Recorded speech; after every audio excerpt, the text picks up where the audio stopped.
Mila Kunis is best known for That 70s Show, a steady film career, and her marriage to Ashton Kutcher. But there's a lot more to her than all that. Here's the story of her stunning transformation. Kunis was born on August 14, 1983 in Ukraine, then part of the Soviet Union. She was the second child of Mark and Elvira Kunis. The family was Jewish, which made it difficult living there at the time. As Kunis explained to The Sun in 2012, "My whole family was in the Holocaust. My grandparents passed and not many survived. After the Holocaust in Russia, you were not allowed to be religious, so my parents raised me to know I was Jewish. You know who you are inside." Kunis's parents both had good jobs. Mark was a mechanical engineer and Elvira worked as a physics teacher. But the two decided to move to America to make a new life when Mila was 7 years old. That road to a better life was a long and hard one, as the family had just $250 when they touched down in Los Angeles in 1991. My parents took it upon themselves to lie to me and tell me we were moving up the street. While the Kunises had middle-class jobs in Ukraine, they struggled to make ends meet in their new home, with Mark doing odd jobs and Elvira working in a drugstore. Mila also had trouble assimilating into American culture. She told the Los Angeles Times in 2008, "I blocked out second grade completely. I have no recollection of it. I always talked to my mom and my grandma about it. It was because I cried every day. I didn't understand the culture. I didn't understand the people. I didn't understand the language." After having time to adjust to life in America, Kunis turned into a more outgoing child, and by the age of 9, she asked her parents about taking acting classes. She ended up meeting the woman who had become her manager in her very first class. She then landed commercials with big brands such as Barbie and Lisa Frank, which she described in 2018 in a video for Marie Claire. "All I had to do was go, wow. Okay, that's literally all I did for like the first 2 years of my career." Kunis's parents were supportive of their daughter's budding career, just so long as she stayed in school and got good grades. She must have been working diligently because she soon started racking up credits and setting herself up for steady work. She told Interview magazine in 2012, "From 9 to 14, I probably did 20 commercials. The first movie I ever did was Piranha. Then I did a movie called Make-A-Wish Molly, where I played a Mexican girl who was racist against a Russian Jew, but I didn't get the Russian Jew part because they didn't think I looked Russian or Jewish enough. And mind you, I am both Russian and Jewish, so I was cast as the racist Mexican. Then I did a movie called Gia, which was the film that Angelina Jolie did for HBO. I did Baywatch, The John Larroquette Show, any show on television I guest starred on. I was that little kid."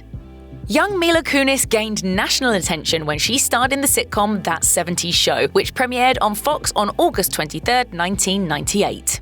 When she went to the audition, she originally wanted to be on a different show called Sunset Beach because it had cute guys in it. Thankfully, her manager steered her towards That 70s Show instead. Kunis famously lied to the producers about her age in order to be cast on the show. In a 2001 interview with People magazine, she admitted, "I told them I was going to be 18, but I didn't tell them when I was going to be 18. Soon enough, Kunis fully transformed into the annoyingly confident, self-obsessed Jackie Burkhart. Even though she didn't know English when she moved to America at the age of 7, she spoke the language so well at this point that she would even talk way too fast for some people. As her co-star Laura Prepon told People, "Sometimes you can't understand what she's saying. We're always telling her to slow down." One of Kunis's That 70s Show co-stars was, of course, her now husband, Ashton Kutcher.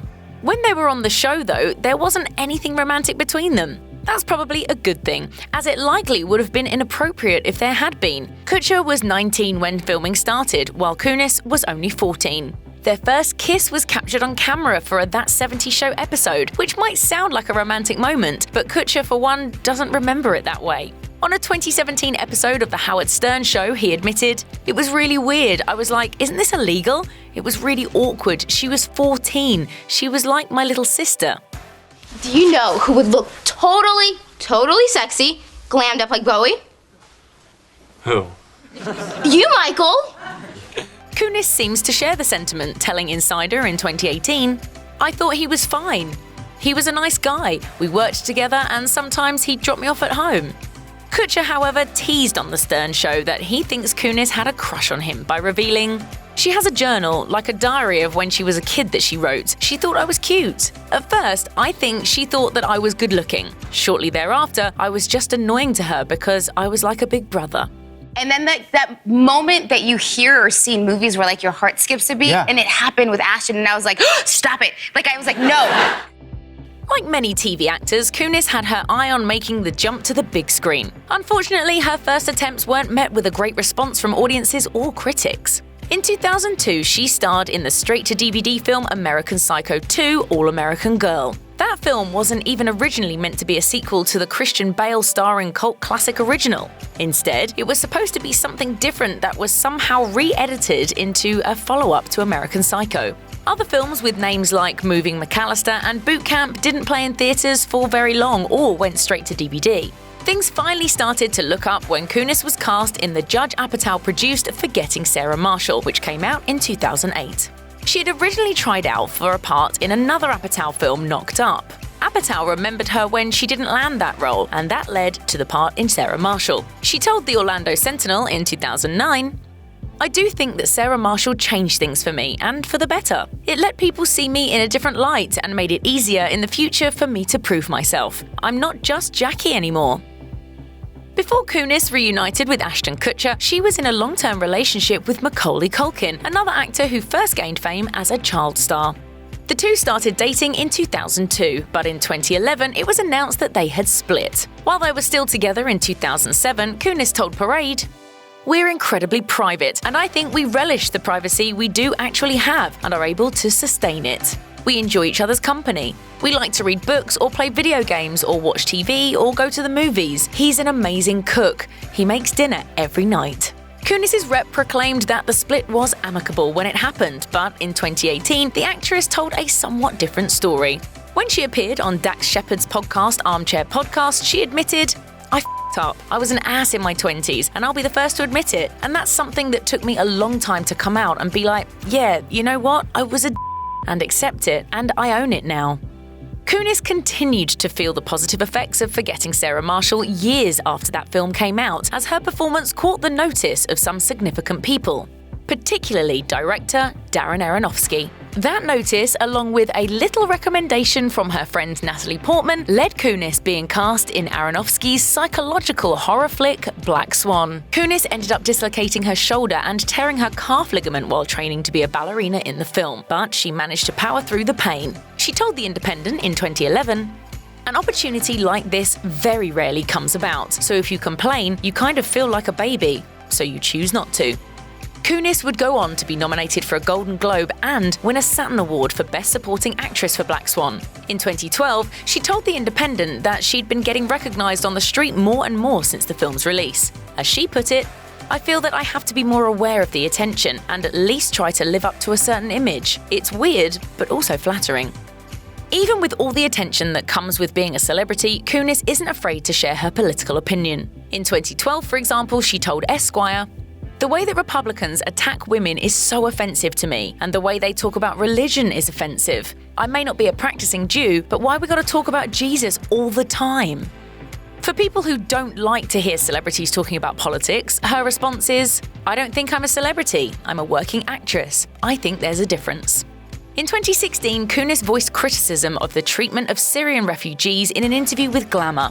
It's an issue that hits close to home for her, as she and her family are all religious refugees. As she put it, "I'm not going to blow this country up. I'm clearly paying taxes. I'm not taking anything away. So the fact that people look at what's happening and are like, they're going to blow it up, it saddens me how much fear we've instilled in ourselves." When Kunis and Ashton Kutcher started dating, it was with the exception that they were both never going to get married. Hilariously enough, at the time that they began hooking up, Kutcher had just starred in the movie No Strings Attached, and Kunis had starred in Friends with Benefits, both movies about, well, friends with benefits. As Kunis explained during a 2016 appearance on The Late Late Show with James Corden, the two of them basically ended up reliving their movies in real life. Like, we literally shook hands. We're like, we're gonna have fun because we're both single and young. 3 months later, we're living together. 6 months later, we're like married and have a kid. When Kunis and Kutcher finally did end up getting married, they kept things casual with the wedding, holding the ceremony in a secluded area at the Secret Garden at Parish Ranch in Oak Glen, California. During an appearance on Conan, Kunis declared that Kutcher got her a beautiful and stunning engagement ring, but for their wedding bands, she decided to just get them from Etsy. Kunis and Kutcher have a daughter named Wyatt, who was born on October 2014. Then, in November 2016, Wyatt became a big sister to her brother Dimitri. And even though they have mega famous parents, these kids aren't going to be spoiled. During an appearance on the Kyle and Jackie O Show, an Australian radio program, Kunis said, "The one topic of conversation we had even prior to ever having kids was always, how do you raise a child to not be an It's so important because we both came from pretty solid poverty backgrounds and grew up poor and are very much self-made and are very aware of what a dollar is worth. Nothing's been handed to us." Kunis has continued to be vocal about her struggles as a working mother and her choices about parenting. She talked with Vanity Fair in 2016 about nursing her daughter in public and the glares she would get from people. As she put it, "It took us a little back because people actually looked at us in a shameful way, and we were like, oh my god, it didn't matter to me what other people thought. That's what I chose to do. But I think it's unfortunate that people are so hard on women who choose to do it and do it in public." Check out one of our newest videos right here. Plus, even more list videos about your favourite stuff are coming soon. Subscribe to our YouTube channel and hit the bell so you don't miss a single one.